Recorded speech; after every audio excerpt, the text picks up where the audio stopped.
A las 6 de la mañana, su teléfono se iluminó, un mensaje de Lucy, su única hija, su milagro, se deslizó por la pantalla como una cuchilla. Gracias por el dinero, mamá. Ahora Richard y yo podemos vivir la vida de nuestros sueños. No nos busques. Su pulso se detuvo, luego golpeó, corrió a la habitación de huéspedes, al bolso negro en el cofre donde había colocado lo que creían que era su fortuna, y encontró una boca hueca de aire. La lavanda flotaba en la habitación, repentinamente empalagosa. La colcha rosa pálido, las cortinas de encaje que había cosido a mano, las fotos en la mesita contaban una historia más suave, graduaciones, cumpleaños, viajes, pero la pantalla en su mano seguía hiriendo. Levantó la foto de la boda, Lucy radiante de blanco, los ojos de Richard brillantes de ambición disfrazada de devoción, ella con un vestido dorado, una madre que había gastado 30,000 pesos en flores, música, un vestido de París, un salón de baile y una promesa susurrada: eres la mejor, mamá, no podríamos hacerlo sin ti. Ahora entendía la aritmética, los abrazos como retiros, los te quiero como facturas, las visitas de domingo como cobros programados. 68 años detrás, 45 orbitando una sola estrella llamada Lucy, el amor se había convertido en gravedad y deuda. Cuando Richard apareció hace 5 años, llamado ingeniero exitoso, pequeñas solicitudes formaron una escalera: 1,000 pesos para el coche, 3,000 pesos para un depósito, 5,000 pesos para un negocio, los reembolsos siempre casi, las emergencias siempre urgentes, las explicaciones siempre razonables, hasta que la retrospectiva las quemó limpias. Otro zumbido: sé que estás enojada, pero algún día entenderás. Merecíamos esta oportunidad. ¿Hemos estado luchando? Ella había vivido esa palabra, turnos de enfermería de 16 horas, manos agrietadas, pies hinchados, facturas de matrícula apiladas como sacos de arena. El amanecer pintaba la calle con calma ordinaria, el señor Johnson regando, la señora Davis recogiendo un periódico, niños en el autobús, mientras dentro de sus paredes, la confianza se deshilachaba hilo por hilo. Se arrodilló junto al cofre vacío, las bisagras olían débilmente a metal, como el mostrador del cajero del banco donde, ayer, había explicado una gran compra en efectivo, para una casa soñada, una jubilación por fin para ella. Ahora, un bolso vacío, un texto resonante, una sentencia sin juicio. La memoria irrumpió, Lucy a los 5 prometiendo una gran casa para ambas, cenas de sopa instantánea, pequeñas manos en una cuchara, votos de algún día. Abrió una caja de zapatos de cartas, notas de querida mamá escritas con gratitud: te pagaré, primer sueldo, Europa juntas, eres mi heroína. Las lágrimas convirtieron las promesas en acuarela. Los álbumes se pasaban, sonrisas desdentadas financiadas por turnos extra, un uniforme de escuela privada comprado con joyas heredadas, el vestido rojo de graduación equivalente a una semana de salario, y luego los últimos 5 años, fotos perfectas en la superficie, sus ojos nublados mientras Richard parecía pesarla como una hoja de balance. La primera gran petición llegó en ese mismo sofá, Lucy sola: 5,000 pesos como puente hacia la estabilidad, 3 meses prometidos, luego 6, luego nunca. Las cantidades crecieron, las promesas florecieron, la verdad se adelgazó. Los totales, cuando finalmente los sumó, superaban los 200,000 pesos, centavos, horas, fines de semana y pequeñas alegrías intercambiadas por un futuro que nunca devolvió la llamada. El teléfono sonó, Lucy, no escribiendo, llamando, y la esperanza, terca y vieja, titiló. La voz ofreció un nuevo guión: a tu edad no necesitas una casa, somos jóvenes, ya viviste tu vida. Las palabras cayeron frías. La furia surgió, brillante. Le recordó a Lucy décadas de trabajo, de todo lo entregado. Una risa respondió, luego una propuesta: Costa Rica, un hotel boutique, dinero, productivo. ¿Productivo? El sudor rebautizado como derecho. ¿Dónde viviría ella? Una sugerencia flotó: buscar un trabajo, una residencia modesta en las afueras, gente de tu edad. Terminó la llamada y dispuso las pruebas como evidencias: recibos, transferencias, notas: 5,000 pesos aquí, 10,000 pesos allá, 15,000 pesos por una historia que nunca sostuvo, 20,000 pesos por un negocio que nunca respiró. Llamó al banco para contar lo que quedaba y, en medio del dolor, sostuvo una verdad más firme: el bolso que habían tomado contenía billetes de teatro, no dinero. Una alarma nocturna, las preguntas de Richard, su mirada, había despertado a una guardiana, cambió el efectivo por moneda falsa de una vieja obra de iglesia y guardó los fondos reales en una bóveda. Se habían llevado papel, su dolor, sin embargo, no era de papel. La traición era lo único auténtico en la habitación. El té de manzanilla humeaba junto a la ventana mientras el vecindario mantenía su coro. Por primera vez en décadas, se hizo una pregunta frágil: más allá de ser la madre de Lucy, ¿quién era? Una llamada suave y un golpecito trajeron a Emily, la hija de Linda, de mirada amable y firme. Escuchó, nombró la forma de aquello: no amor sino abuso, protección convertida en permiso. El impulso de defender a Lucy chocó con el de respirar. Emily pasó a la estrategia: acceso bancario, contraseñas, puertas por cerrar, y luego al poder. Ellos creían poseer el campo, pero la pelota era suya. Elección, control, consecuencias. Confesó el truco del dinero falso. Las cejas de Emily se alzaron, el instinto había salvado las cuentas, aunque el corazón doliera. Una nueva llama se encendió en su pecho: no venganza, aún una luz piloto. Richard llamó, ella preguntó si había contado, si los billetes eran nítidos. La pausa en la línea fue un pasillo. Terminó la llamada, Emily sonrió ante el ajedrez silencioso. En el espejo de la repisa vio ojos rojos y, debajo de ellos, resolución. Canceló las tarjetas extra, cambió contraseñas, dijo la verdad a un agente bancario: sí, abuso por parte de la familia, y sintió los cerrojos cerrarse. Lucy escribió desde un aeropuerto, dejó que el reloj enseñara. Otro mensaje: los billetes parecían extraños. Respondió con un solo límite disfrazado de cortesía: las decisiones tienen consecuencias, buen viaje. El silencio que siguió fue más grande que la ira, y dentro de él, comenzó una pequeña paz. Al mediodía, el pánico en el aeropuerto maduró, su pantalla parpadeó con llamadas perdidas hasta que llegó un mensaje de voz, la respiración tensa de Richard, Lucy llorando al fondo, preguntando si la moneda pasaría la inspección en el extranjero. Escuchó una vez, dos veces, luego presionó eliminar, porque incluso la desesperación puede actuar cuando huele una puerta abierta. Preparó más té y, con la presencia firme de Emily, trazó un mapa limpio: llamar al equipo de fraude del banco para documentar el abuso, congelar cada acceso colgante, dejar una nota en su expediente sobre intentos de retiro, luego programar una cita con una consejera especializada en límites familiares para que la herida cicatrizara con intención, no con amargura. Cuando otro texto pidió confirmar el estado del bolso, envió una sola línea, firme: las decisiones tienen resultados, y descubrió cómo el silencio puede convertirse en pasamanos. Esa noche abrió de nuevo la caja de cartas, no para dolerse sino para medir. Promesas que antes parecían anclas eran, en verdad, globos, bonitos, ligeros, fáciles de soltar. Escribió un inventario silencioso de sí misma: enfermera, lectora, vecina, viajera en espera, y lo pegó dentro del armario donde, cada mañana, se encontraría con los nombres que le pertenecían. La noche le entregó una pequeña victoria, durmió hasta el amanecer sin negociar con fantasmas.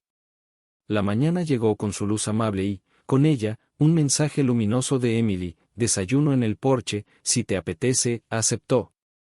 Sobre tostadas, diseñaron una justicia suave, sin persecuciones, sin rescates, sin llamadas de venganza, dejar que la verdad hiciera su trabajo sencillo.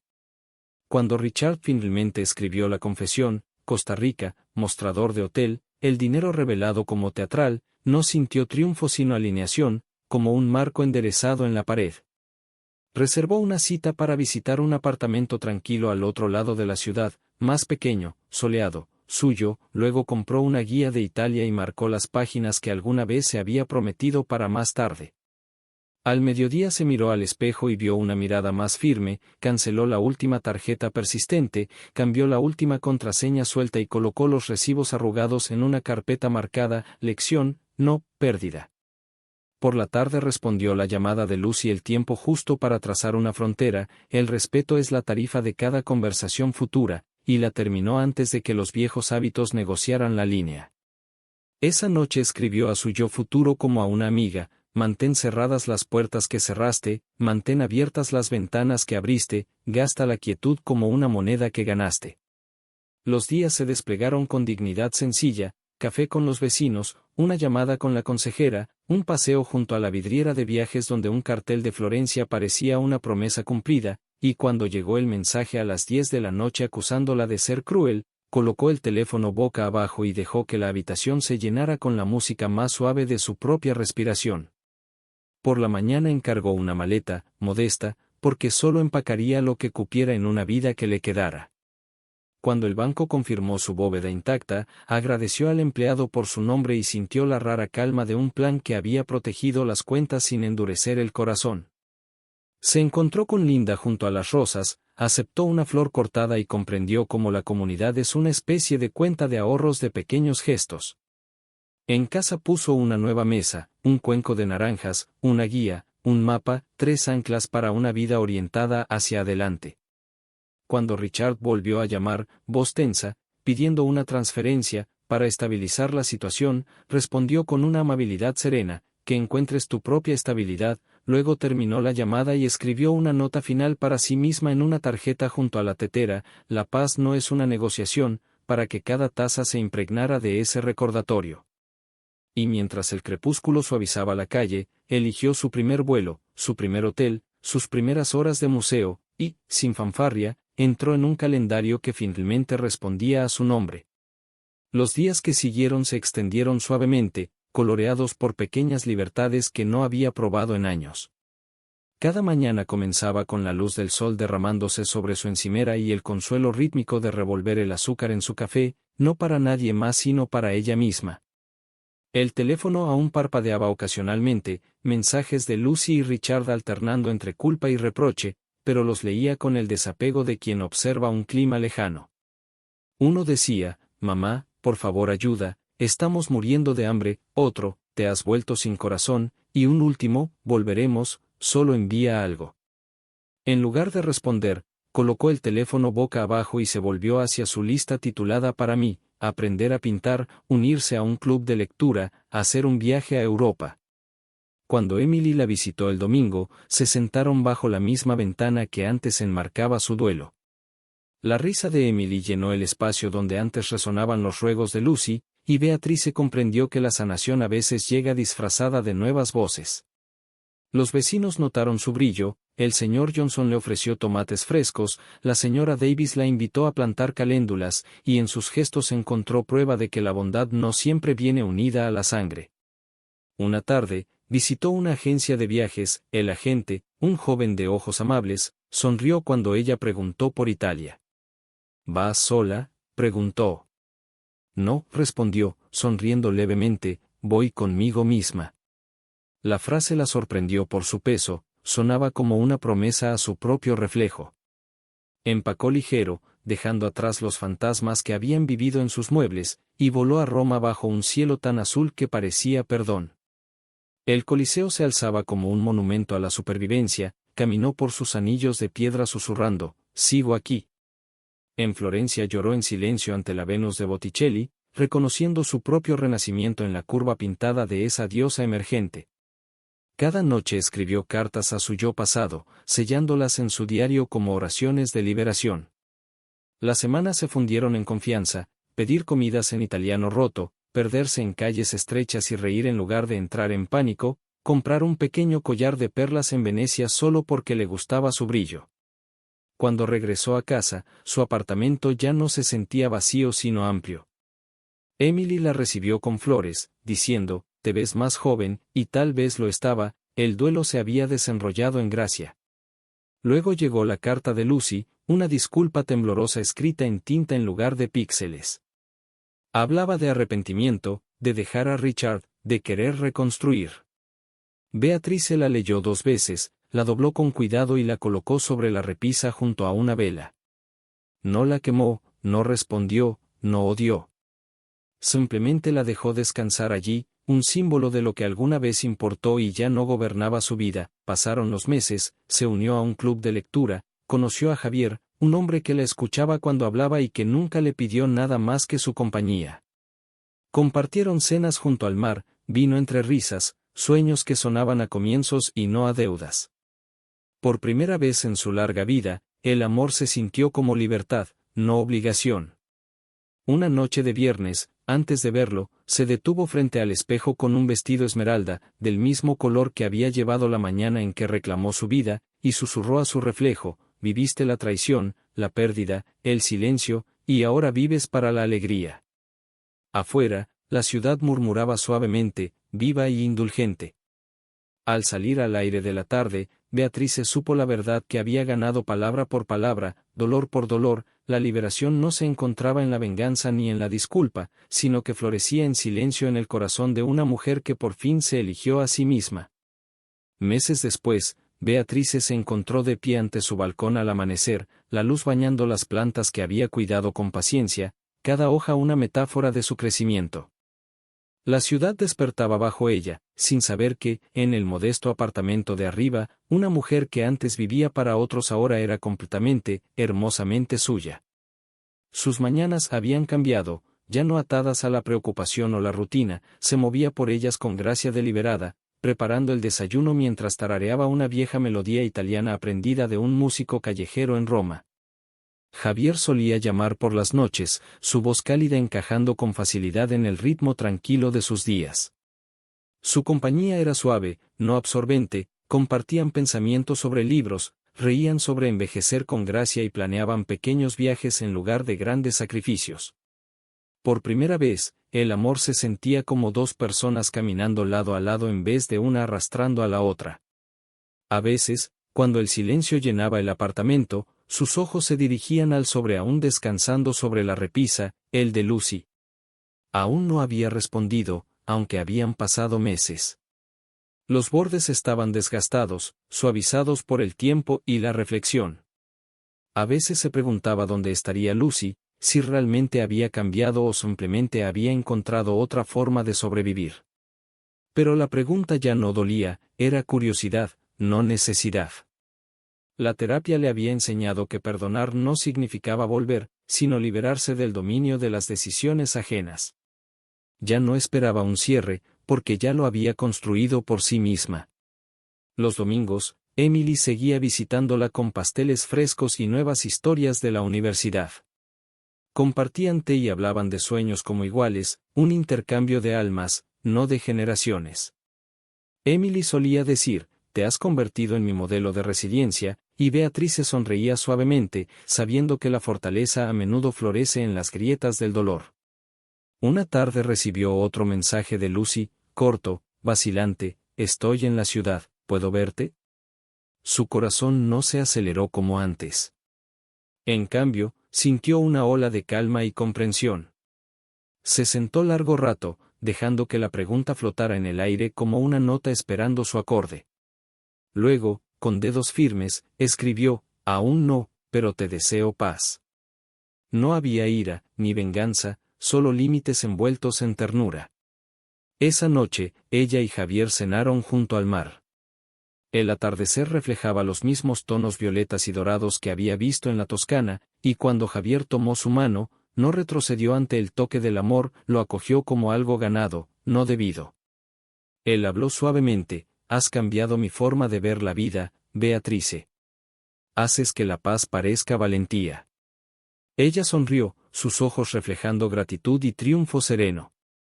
La paz es valentía, respondió, alzando su copa para brindar por esa verdad. Mientras las estrellas comenzaban a brillar, sintió que los últimos restos del pasado finalmente se disolvían. En algún lugar, Lucy aprendía sus propias lecciones, en otro, Richard enfrentaba su propio espejo. Pero allí, en ese pequeño y sagrado ahora, Beatrice estaba completa. El viento del mar rozó su rostro como un viejo amigo, y cerró los ojos para escuchar.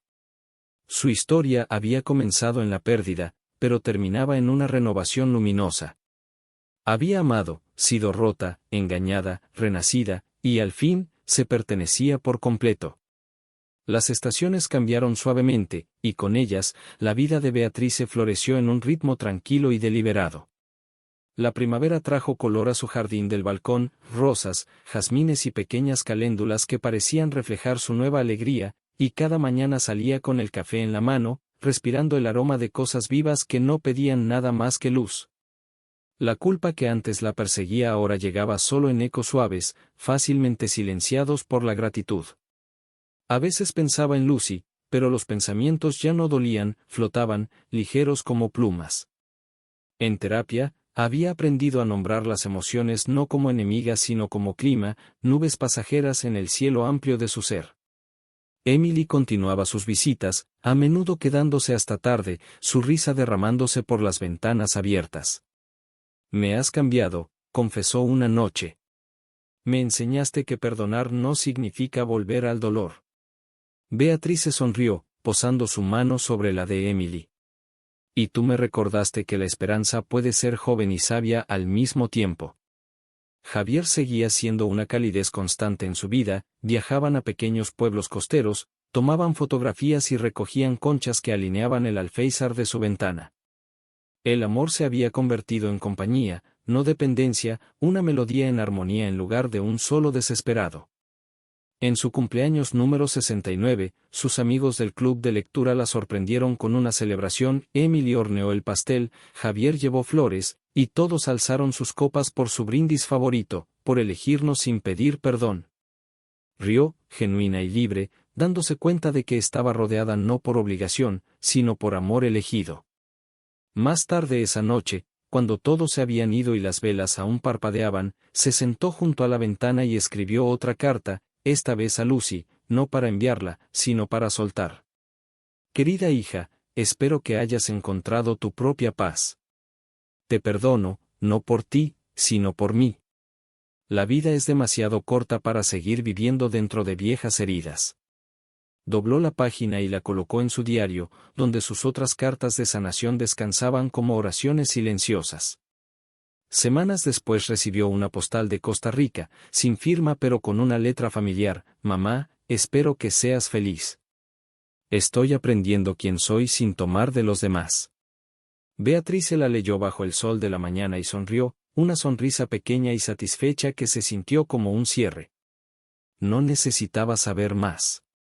Ese día, ella y Javier caminaron junto al mar, tomados de la mano, sus sombras largas y doradas sobre la arena. «¿Piensas alguna vez en el pasado?», preguntó él. «Solo cuando me ayuda a amar más el presente», respondió. Las olas iban y venían como la memoria, llegando, retrocediendo, dejando belleza detrás. Mientras el sol se hundía en el horizonte, Beatrice comprendió que era la prueba viviente de que incluso la traición más profunda puede convertirse en una puerta hacia la libertad. Una vez lo perdió todo, y sin embargo, entre las ruinas, se encontró a sí misma, más fuerte, más sabia, radiante. Su historia había comenzado con un robo, pero terminaba en abundancia. Y mientras el crepúsculo se profundizaba, susurró una promesa tranquila al mar: «Nunca olvidaré en quién me he convertido». Los años que siguieron fluyeron como un río sereno a través de la vida de Beatrice, constante y reflexivo, llevándola hacia una paz que alguna vez creyó inalcanzable, y aunque el dolor de la traición siempre sería una cicatriz silenciosa bajo la superficie, ya no la definía, se había convertido en una lección grabada en su alma y no en una herida sangrante.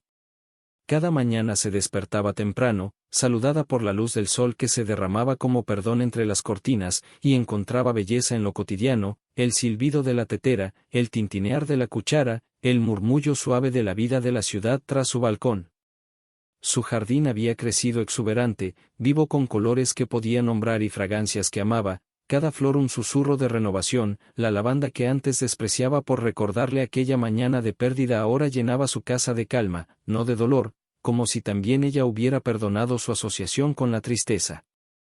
Emily ya se había graduado, ahora una terapeuta en ejercicio, sus visitas aún frecuentes, su cariño intacto, y Beatrice se deleitaba viendo cómo florecía en la mujer que estaba destinada a ser, segura y amable, un reflejo de la fortaleza que ella misma había recuperado.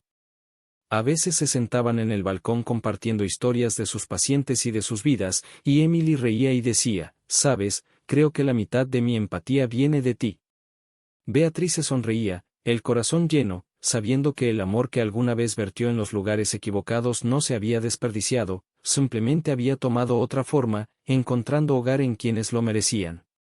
Javier seguía siendo su compañero, una fuente constante de calidez y comprensión, nunca exigente, nunca invasivo, siempre ofreciendo espacio para que ella respirara y fuera, y juntos exploraban nuevos lugares cada año, aventuras lentas donde nada se apresuraba, donde caminaban tomados de la mano por calles empedradas y pueblos antiguos, aprendiendo que la alegría, como la confianza, crece mejor cuando se le da tiempo. En las noches tranquilas leían lado a lado, libros abiertos, copas de vino a medio terminar, y a veces él la miraba con una ternura tal que ella se preguntaba si eso era lo que el amor siempre debía sentirse, sin presión, sin actuación, solo la calma de ser vista por completo.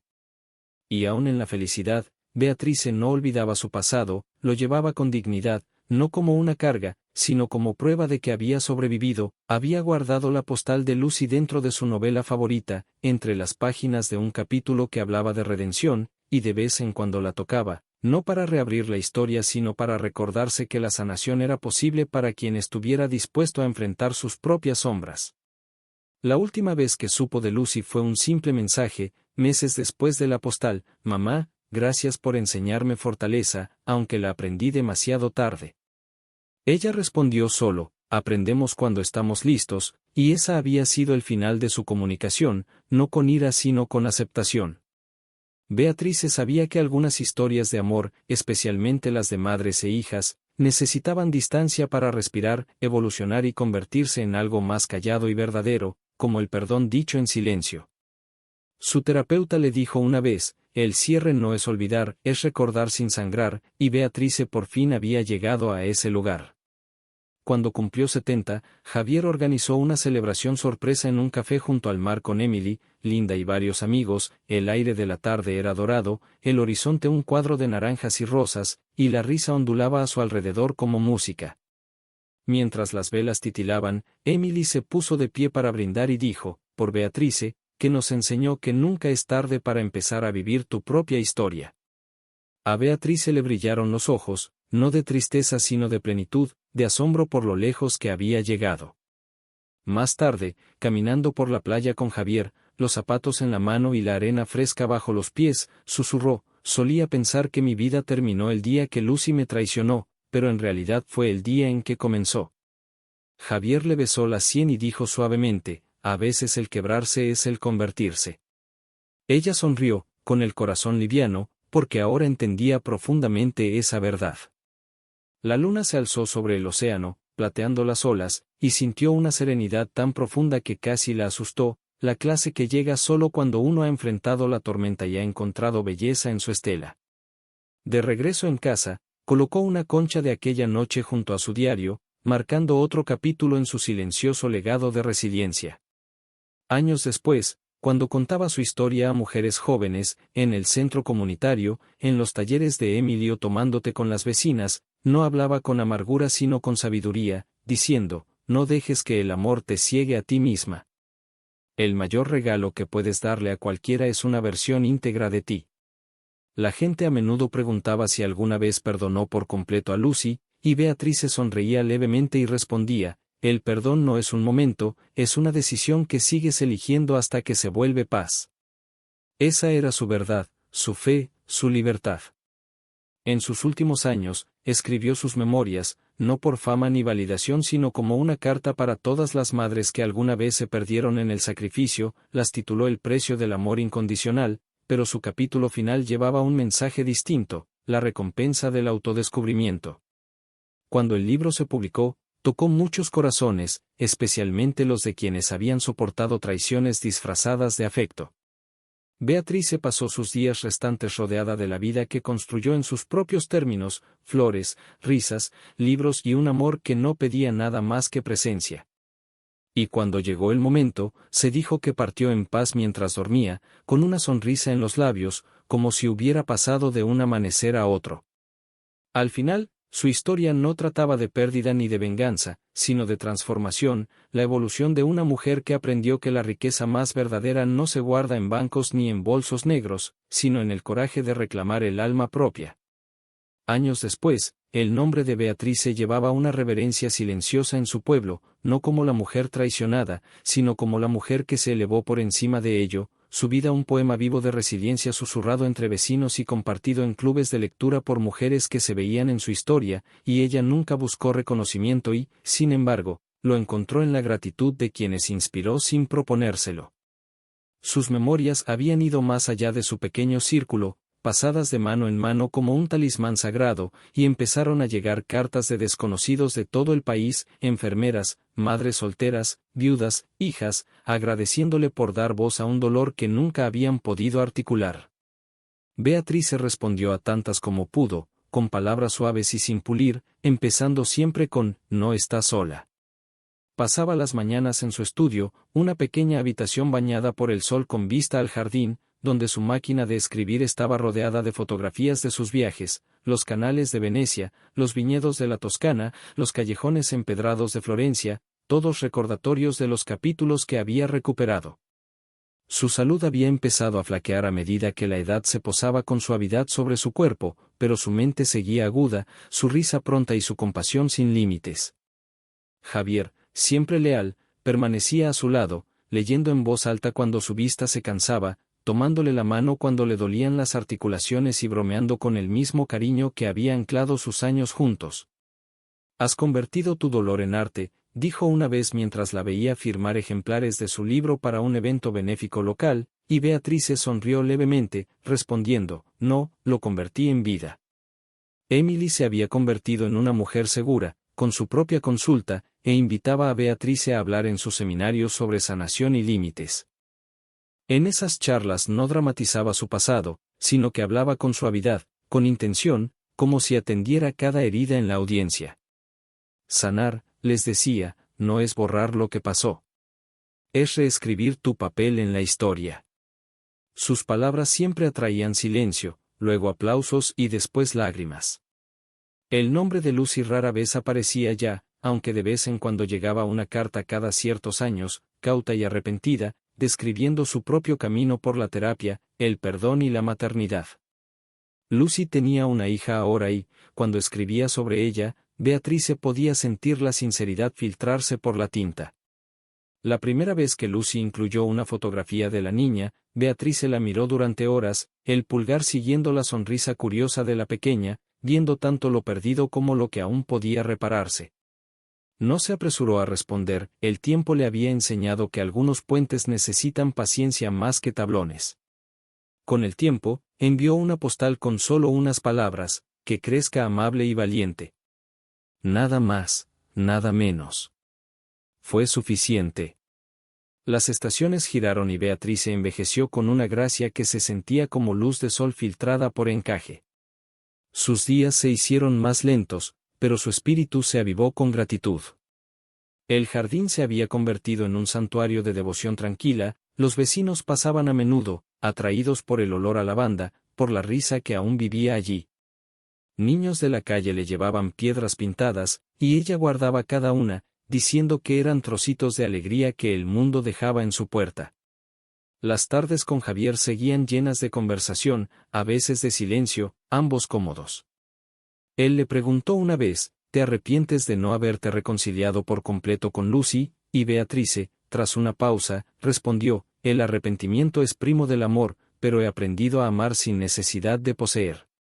Esa noche, mientras miraban la luna dibujar plata sobre el jardín, apoyó la cabeza en su hombro, pensando en cómo el universo le había quitado tanto solo para devolvérselo todo en otra forma, compasión, paz y un amor que no pedía nada más que presencia. Al acercarse su 80º cumpleaños, Emily y la comunidad planearon una celebración, invitando a quienes habían sido tocados por su vida, incluidos lectores, vecinos e incluso Lucy, aunque Beatrice aún no lo sabía.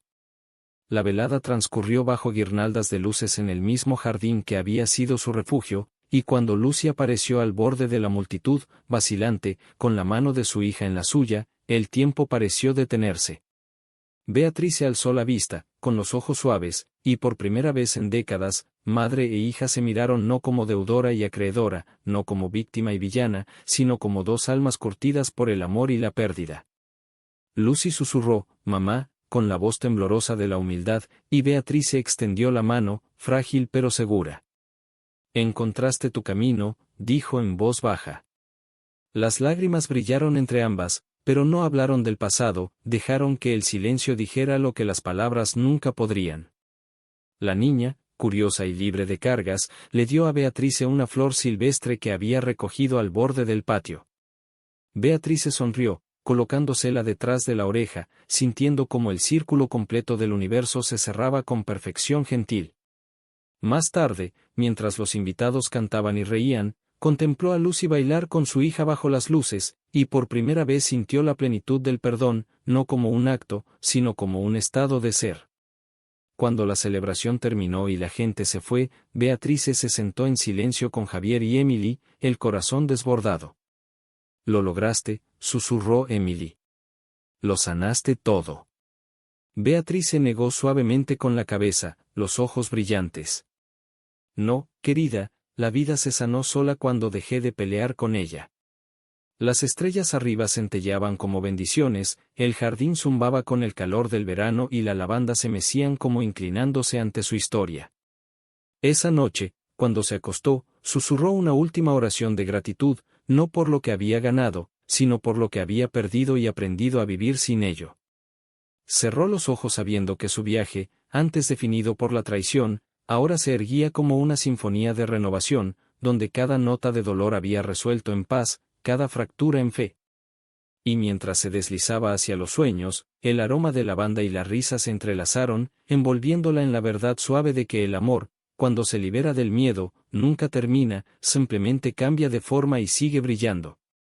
En el capítulo final de la larga y silenciosamente extraordinaria vida de Beatrice, el ritmo de sus días se volvió una música que solo ella podía oír, una melodía tejida con décadas de dolor transmutado en serenidad, y cada respiración suya llevaba el peso y la gracia de una mujer que no solo había sobrevivido, sino trascendido. Sus mañanas comenzaban antes del amanecer, como siempre, pero ahora había algo sagrado en su sencillez, el ritual del té infusionándose, el rasguño de la pluma sobre el papel, la oración murmurada de gratitud que la anclaba al momento. Había empezado a escribir cartas otra vez, no a alguien en particular sino a la vida misma, pequeñas reflexiones guardadas en su diario, dirigidas a los años que me hicieron. A veces se las leía en voz alta a Javier mientras él dormitaba en su sillón, el cabello plateado, la sonrisa intacta, y aunque sus cuerpos se habían ablandado con la edad, su conexión seguía aguda y tierna, el amor entre ellos tan constante como la marea. Sus días eran apacibles: cuidar el jardín, recibir a Emily y a su esposo para los almuerzos de los domingos, atender las visitas de Lucy y de la pequeña, Amara, cuya risa se había convertido en el latido de sus tardes. Con los años, madre e hija habían construido un puente frágil pero honesto entre ellas, uno que no borraba el pasado pero le hacía espacio sin resentimiento. Lucy, ahora consejera, solía decirle a Beatrice: «Tú fuiste la razón por la que encontré la redención», a lo que Beatrice respondía: «Entonces ambas hicimos algo bien». No era perfecto, ninguna relación nacida de cenizas lo es, pero era real, y eso bastaba. Amara se había convertido en una joven luminosa y compasiva, siempre curiosa, siempre atenta, y adoraba las historias de su abuela. A Beatrice le encantaba contarle sobre Florencia, sobre los músicos callejeros, sobre la vez que se perdió y se encontró de nuevo entre desconocidos que hablaban el idioma de la libertad. Una tarde, mientras Amara pintaba en el jardín, preguntó: «Abuela, ¿alguna vez tuviste miedo de empezar de nuevo?». Beatrice sonrió ante la pregunta, sus ojos siguiendo las flores que se mecían al viento, y respondió suavemente: «El miedo es solo el amor esperando permiso para avanzar». Esa noche, Amara escribió la cita en su cuaderno, sin saber que algún día abriría el prólogo de su propio libro dedicado al legado de su abuela. La vida se había ondulado hacia afuera desde el dolor de Beatrice como la luz del sol sobre el agua, tocando vidas que nunca conocería. Sus memorias, desde hacía tiempo traducidas a varios idiomas, se estudiaban en centros comunitarios, programas terapéuticos y círculos de mujeres en todo el mundo. Aún llegaban cartas, aunque ahora iban dirigidas en conjunto, a Beatrice y su jardín. En una mujer escribió: «No me quité la vida gracias a tus palabras. Me recordaste que nunca es tarde para convertirte en quien estabas destinada a ser». Beatriz se la leyó lentamente, la presionó contra su corazón y luego la colocó en la caja de cedro donde guardaba sus tesoros más preciados. A veces, en tardes tranquilas, se sentaba afuera con una manta sobre los hombros, el aroma de la lavanda denso en el aire, la brisa del mar apenas perceptible a lo lejos, y pensaba en el tiempo, no como algo perdido sino ganado. Sus reflexiones ya no estaban teñidas de remordimiento, había aprendido que los años que más duelen suelen llevar las lecciones más ricas. Emily bromeaba a menudo que era demasiado sabia para este mundo, y Beatriz se reía diciendo, no, solo presté atención. Cuando la salud de Javier empezó a decaer, ella se convirtió en su compañera constante, cuidándolo con la misma ternura con que él la había cuidado, y cuando él murió en paz una mañana de otoño, sosteniéndole la mano, susurró, gracias por mostrarme un amor que no duele. El duelo volvió, pero esta vez fue distinto, no era agudo, era suave, un compañero y no un ladrón.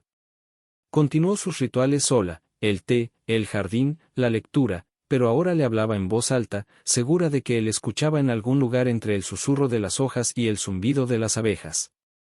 A medida que los años se acumulaban en silencio a su espalda, también la salud de Beatrice comenzó a debilitarse, aunque su espíritu se negaba a apagarse. En su cumpleaños número 88 insistió en organizar una última cena en su jardín.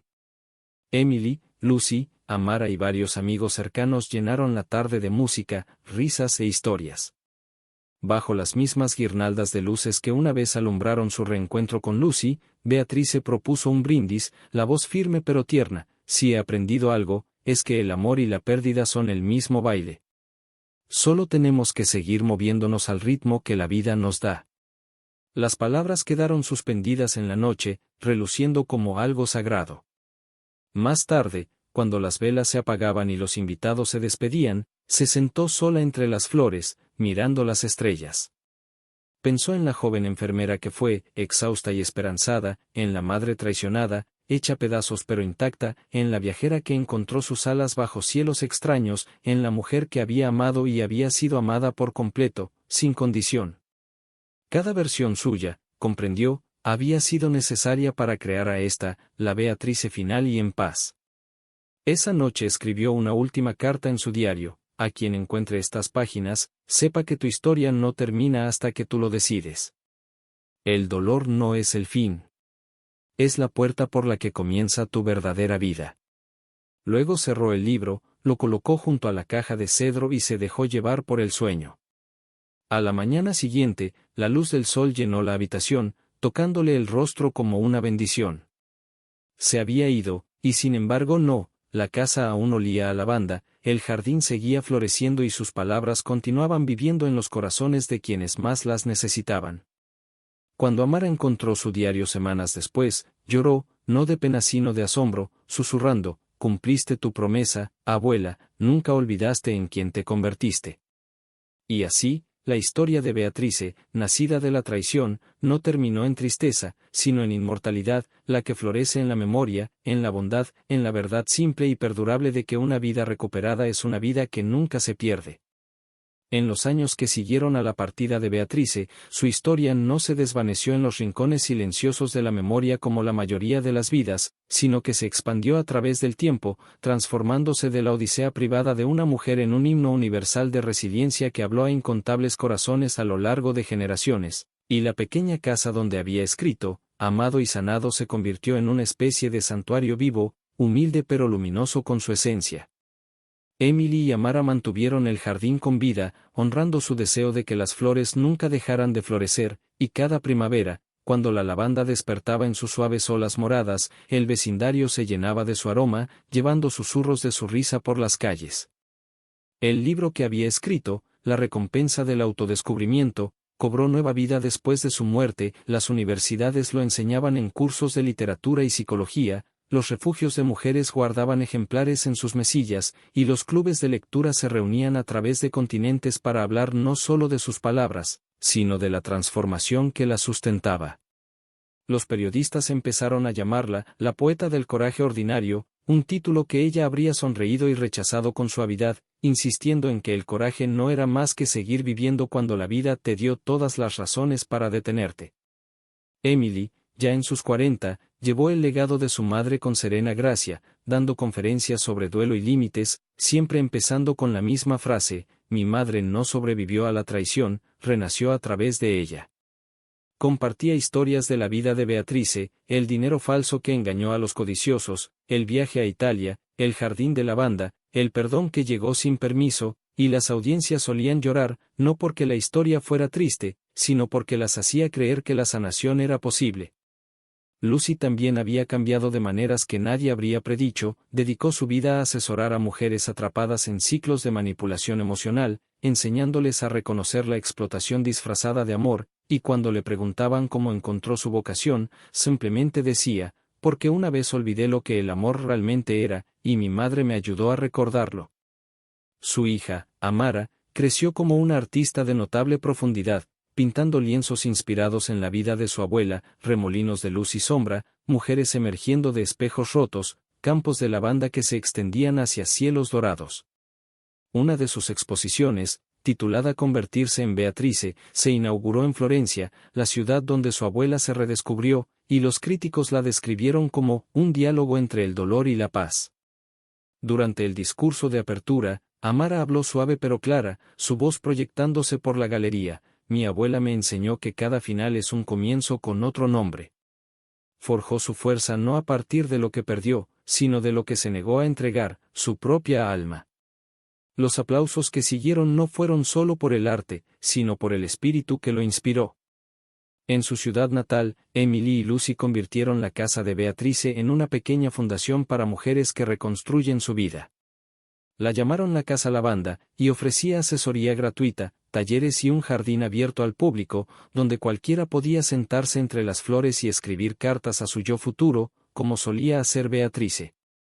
Cada carta se colocaba en una caja de madera etiquetada «Aún no», para abrirla cuando la escritora se sintiera lista para avanzar. Cada pared de la casa llevaba fragmentos de las palabras de Beatrice, grabadas en placas de bronce sencillas: la paz no es una negociación, el miedo es amor esperando avanzar, el perdón es recordar sin sangrar. Visitantes llegaban de cerca y de lejos, algunos dejando pequeñas piedras o notas bajo los arbustos de lavanda como ofrendas de gratitud. En el 10º aniversario de su partida, Emily organizó un encuentro en el jardín. El aire estaba espeso de primavera, las abejas zumbaban suaves, las velas titilaban en el crepúsculo.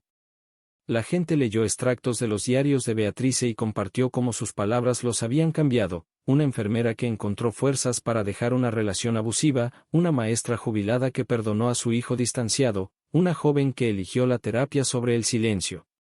Cada historia era otro hilo del tapiz que Beatrice había empezado a tejer sin saberlo décadas atrás. Al caer la noche, Lucy tomó el estrado, el cabello ya con hebras plateadas, la voz temblorosa pero firme. Hubo un tiempo en que pensé que el amor de mi madre era infinito y, por tanto, mío para tomar, dijo. Pero ella me enseñó que el amor no es infinito, es sagrado. Y lo sagrado debe protegerse, incluso de aquellos a quienes más amamos. Ella me salvó no perdonándome de inmediato, sino enseñándome en quien necesitaba convertirme. Cuando terminó, el jardín estalló en aplausos, y por un momento, Lucy sintió la presencia de su madre en el viento, suave y aprobatoria. Tras la despedida de los invitados, Emily, Lucy y Amara se sentaron juntas bajo las estrellas, como Beatrice lo había hecho con Javier. Sirvieron té, no vino, honrando sus hábitos sencillos, y en el silencio entre ellas casi pudieron oír su voz, constante, cálida, recordándoles que la sanación, como la lavanda, siempre vuelve en su estación. Amara sacó una libreta y empezó a dibujarlas a las 3, la mano moviéndose instintivamente, y cuando terminó miró la página y sonrió. 3 generaciones de mujeres, dijo en voz baja, y ninguna de nosotras rota. Lucy tomó su mano, con los ojos brillantes. Porque una mujer eligió dejar de sangrar, respondió. La luna colgaba baja, plateando los pétalos, y por primera vez en años, Lucy sintió la clase de paz que su madre había descrito. La paz que llega cuando el dolor ya no define la historia, cuando el amor ya no requiere sufrimiento para demostrarse. Mientras se sentaban en silencio, una brisa suave agitó la lavanda, llevando consigo el eco más tenue de la risa de Beatrice, como si la tierra misma la recordara. En ese momento, Emily cerró los ojos y susurró, gracias, mamá, no al cielo sino a la tierra, al aroma, al recuerdo que nunca se desvanecería. Y cuando el amanecer comenzó a alzarse, dorando el jardín, quedó claro que la vida de Beatrice se había convertido en algo más que memoria, era herencia, un testimonio vivo de la verdad que había encarnado, que el corazón, una vez hecho añicos, puede volver a crecer más fuerte, floreciendo una y otra vez en las manos de quienes son lo bastante valientes como para cuidarlo. Los años siguieron plegándose en silencio al ritmo del mundo, y aunque Beatrice hacía mucho que había escapado del alcance del tiempo, su espíritu vivía de formas tangibles e invisibles, entrelazado en el aroma de la lavanda que flotaba por su viejo jardín, en las palabras grabadas en las paredes de la casa lavanda, en los corazones de quienes hallaron salvación en su historia. La casa se volvió refugio para desconocidos que llegaban con manos temblorosas y corazones pesados, y se iban con un nuevo sentido de propósito, su dolor suavizado por el legado de una mujer que una vez estuvo donde ellos estaban, rota pero erguida. Emily dirigía la fundación con serena firmeza, su propio cabello ya salpicado de plata, su voz portando la misma certeza tranquila que había pertenecido a su madre. Cada mañana caminaba por el jardín antes de abrir, tocando las hojas como si saludara a viejos amigos, susurrando, buenos días, mamá, a la brisa que siempre parecía responder en el leve roce de los pétalos. Lucy seguía visitando a menudo, a veces para hablar, a veces solo para sentarse entre las flores y mirar a su hija trabajar. Entre ellas ya no había culpa, solo comprensión, un pacto silencioso de que el amor, cuando madura, trata menos de aferrarse y más de dejar vivir. Amara se había convertido en una artista reconocida, con obras expuestas en galerías de todo el mundo, y, aun así, siempre volvía a esta casa entre exposiciones, llamándola su brújula. Su última serie, titulada Herencia de Luz, mostraba mujeres en ruinas transformadas en jardines, y bajo cada pintura había una cita de los diarios de Beatrice. La crítica aclamó la obra como visionaria, pero Amara simplemente dijo, no es visión, es memoria. En el 20º aniversario de la partida de Beatrice, las tres mujeres, Emily, Lucy y Amara, se reunieron en el jardín, rodeadas de visitantes de todo el mundo que habían venido a honrarla. El aire brillaba con la luz de las velas y el zumbido de los insectos de primavera, y la lavanda, ahora espesa y salvaje, se inclinaba bajo el peso de su propia floración. Emily habló primero, la voz clara a pesar del nudo en la garganta. Mi madre nos enseñó que la vida empieza no cuando todo es perfecto, sino cuando elegimos crecer a partir de lo que nos rompió. Luego Lucy añadió en voz baja, y demostró que el perdón no es debilidad, es la forma más alta de libertad. Por último, Amara dio un paso al frente y leyó un pasaje de la recompensa del autodescubrimiento. Si alguna vez te encuentras de pie entre los escombros de lo que creíste que sería tu vida, recuerda que las piezas no están para recogerse, están para plantarse. El corazón sabe volver a florecer. Cuando terminó, el silencio barrió a la multitud, un silencio tan pleno que parecía vivo. Sobre ellos, el cielo de la tarde ardía en colores, rosa, violeta y dorado, como un lienzo pintado por manos invisibles. Más tarde, tras la partida de los invitados, las tres mujeres se quedaron junto al banco de piedra donde Beatrice solía sentarse, el mismo en el que escribió cartas para sí. Amara dejó una sola rosa blanca allí, susurrando, por el comienzo que nos diste. Lucy exhaló un largo suspiro sereno. ¿Crees que sabe lo que inició?, preguntó en voz queda. Emily sonrió entre lágrimas. No inició algo, Lucy. Se convirtió en algo. Y sigue creciendo. El viento se agitó como en acuerdo, llevando el perfume de lavanda por el aire nocturno y envolviéndolas en su suave aroma. La luna se alzó alta, y en algún lugar, más allá del velo del mundo, el espíritu de Beatrice pareció permanecer, contento, libre de cargas, eterno. A la mañana siguiente, la luz del sol inundó la casa como cuando ella vivía, acariciando la foto enmarcada sobre la repisa, Beatrice sonriendo en su jardín, el cabello alborotado por el viento, los ojos brillando con esa mezcla inconfundible de fuerza y ternura. Debajo descansaba su última carta, preservada tras un vidrio, escrita con su conocida caligrafía curvada, a quien encuentre este hogar, sepa que ahora te pertenece. Llénalo de risa. Haz crecer algo hermoso. Confía en que, incluso tras el invierno más duro, el corazón recuerda cómo florecer. Con amor, Beatrice. Los visitantes solían detenerse a leer esas palabras, y muchos lloraban, no de tristeza, sino de reconocimiento.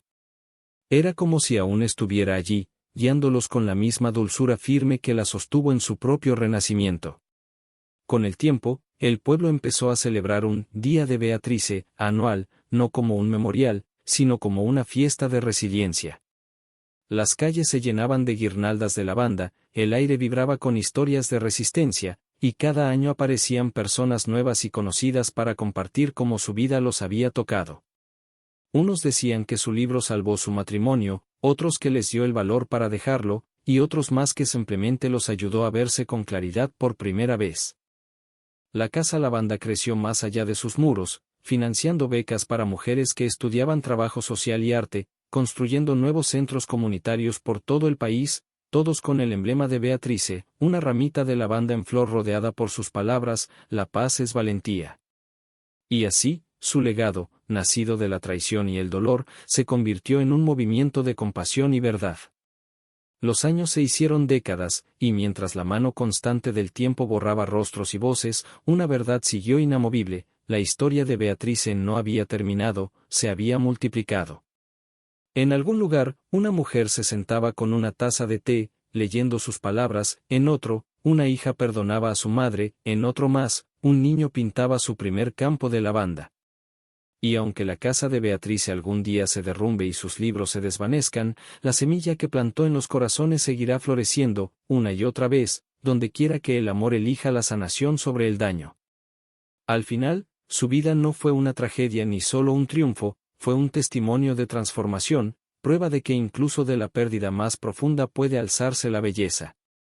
Cuando el crepúsculo cayó sobre el jardín por última vez, el viento se movió suavemente entre la lavanda, y el mundo pareció exhalar, llevando su historia hacia la eternidad, donde Beatrice, la mujer que una vez fue olvidada incluso por sí misma, sería recordada por siempre como quien enseñó al mundo a empezar de nuevo.